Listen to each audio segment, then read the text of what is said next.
name is Sarah Omar, and I'm an assistant professor in Arabic and Islamic Studies at Georgetown University. I'd like to welcome you to our series where you get to meet scholars and hear them discuss their intellectual journeys. My guest today is Dr. Kecia Ali, professor at Boston University. Dr. Ali, welcome, and thank you so much for being with us today.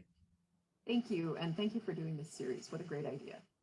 So I'd like to start by just having you tell us a little bit about yourself and what brought you to your areas of research. Sure. So I am at Boston University now, but I'm also from Boston and have lived most of my life here, although I've been a number of other places. I did my degree at Stanford University, and I actually was a history major and did a thesis in feminist studies, which is what they called it there then, looking at women's grassroots mobilization in São Paulo shantytown. And that was actually religion. It was religious studies, even though I didn't know it then, and I didn't really think of myself as studying religion. The women involved were part of a liberation theology movement, and the nuns actually from a local convent, an Italian order, were particularly involved with providing support and structure for these women's grassroots organization in search of getting urban basic services and the like. I was interested in Islam in the Middle East, but Stanford at that time didn't have much of a program in religious studies in Islam. So my Middle East background and my Islamic history background came through classes with Joel Bainan on the modern Middle East and other similar topics. When I decided to go to graduate school, I ended up pursuing Latin American history because that was what I had the background for. It was what I had the language skills for. It was what I had the credentials for. I thought about doing a master's degree at AUC and moving in the direction of study of the Middle East, but ended up not doing that. I went to Duke and did basically almost all of the coursework that was necessary to get a PhD in history. I was going to work on 20th century Brazil.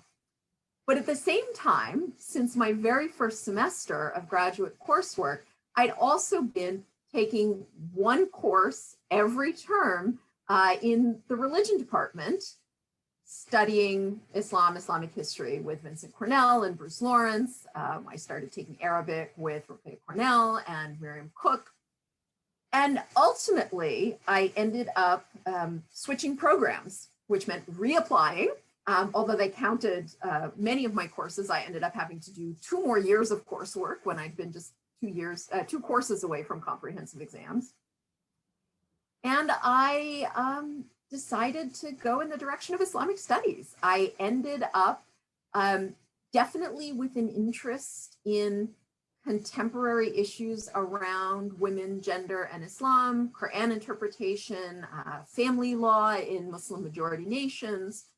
And that actually was where the history background got me into trouble, which is to say, I would look at these 20th century, it was still the 20th century, even sort of late 19th century discussions about women and Islam. And I would think, that sounds really suspiciously like, what I was hearing in the rhetoric in Latin America at that time.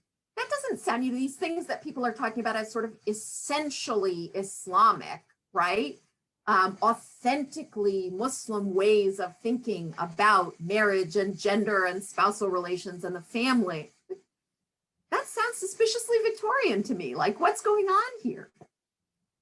And so I started thinking about, well, how do I find? Well, I look earlier and I see what the roots of this are. And pursuing that path put me all the way back in the 9th century, which is where I ended up doing the dissertation that I did that looked at marriage and divorce in the formative period of Islamic jurisprudence. And that sort of balance of what's the formative period of the tradition and then what have Muslims done with it over the centuries, but especially in modernity, those have really been kind of the 2 guiding poles of my research. Can you just give us a sense of the type of questions that you've been asking? And I know the scope of your work and scholarship is vast and wide. So in a way, it really has been those two things, right? The formative tradition and then the kind of modern and even contemporary uses of that tradition. But really circling around the question of, what's a good life? What's a good society? And then I think maybe the thing that characterizes my work specifically is who has the right to decide, right? So it's questions of authority, questions of epistemology, and always questions of gender, right? Because if you're looking at a society arranged with some kind of hierarchy, gender is going to be one of the things in the mix, right? Patriarchy is not static or undifferentiated. It's never just a straight up men over women kind of hierarchy, but that's always in play. And that's the interest that I came in with. And that's been a pretty consistent theme through the work that I've done. But I will say that that's not always all of it, right? So I started off very much interested in law, in Islamic jurisprudence and legal method, and looking at the way that jurists who were elite men thought about questions about order in family and in society. But it's not just the jurists. And so thinking about those same kinds of questions in biographical literature, you find really interesting ways that people are negotiating the portrayal of the prophet, the portrayal of the prophet's marriages, right? And Imam Shafi'i was kind of a hinge pin for me here. I looked at his work on marriage, right, his substantive jurisprudence in my first big project. And then I ended up writing a biography of him for One World's Makers of Muslim History series. And that got me interested in biography as a genre. And then when I applied that again to this longstanding backburnered project on the prophet's marriages, which I originally thought of as being about the fiqh treatment of his marriages, right? When are they exemplary? When are they exceptional? When do they apply to others? When can't they apply to others?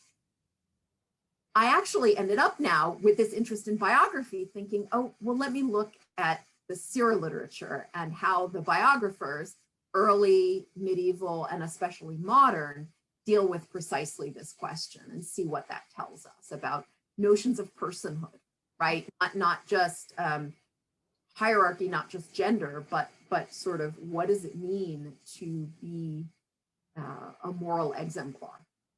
So one other follow-up question that I'd like to have you just address, if you can, the types of approaches and methods that you've used in addressing your questions and your projects.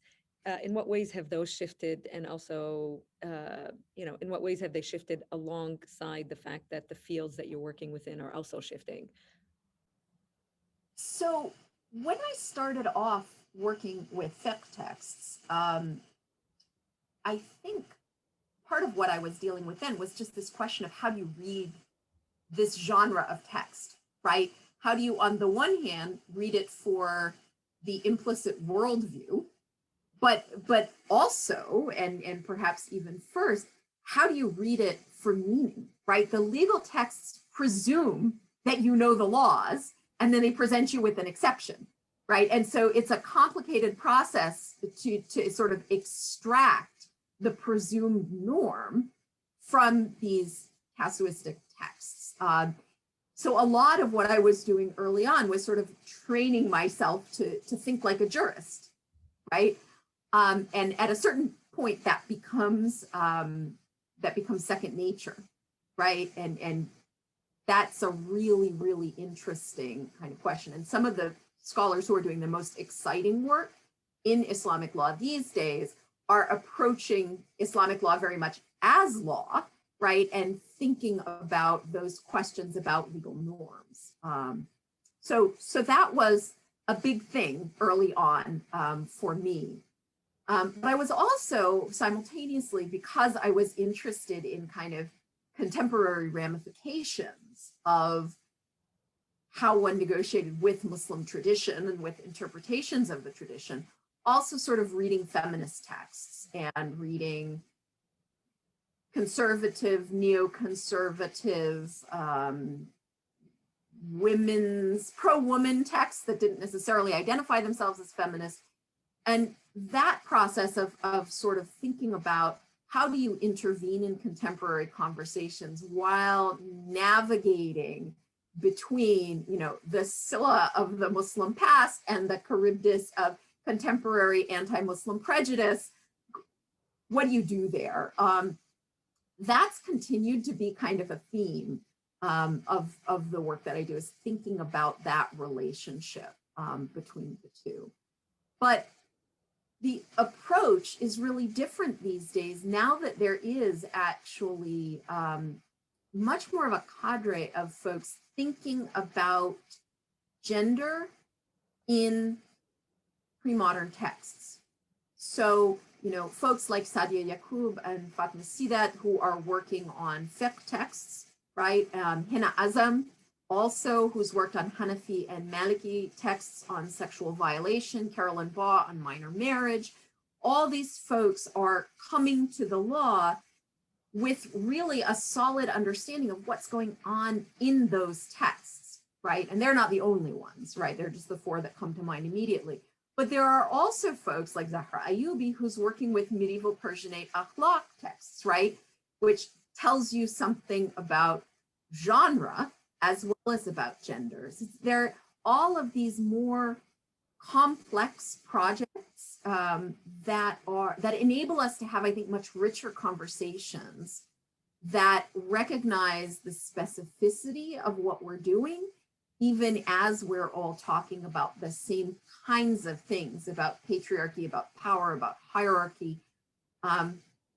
The other field, of course, that my first book engages in, that's now being talked about a lot more, is the question of slavery, enslavement, concubinage, right? And that's complicated too, right? Because it's a very fraught conversation to be having. And at the same time, I think there's sometimes insufficient recognition of the extent to which the idea of slavery, more perhaps than even the institution of slavery, sort of permeates legal thinking and permeates other kinds of thinking. And so I think we're still not quite there in terms of grappling with this at every level. And so that's someplace when I finish my current projects, one of which is about the gender politics of academic Islamic studies, and one is a very, very, very overdue, delayed introductory book about women in Muslim societies. Then I think it's back for me to that question of slavery in early Islamic law, specifically thinking about its ramifications, its entanglement with this question of personhood. Well, thank you so much. That was really great. And it's such a pleasure to have you on and to have you share your intellectual journey with us. So thank you so much for being with us. Such a delight. Thanks for having me.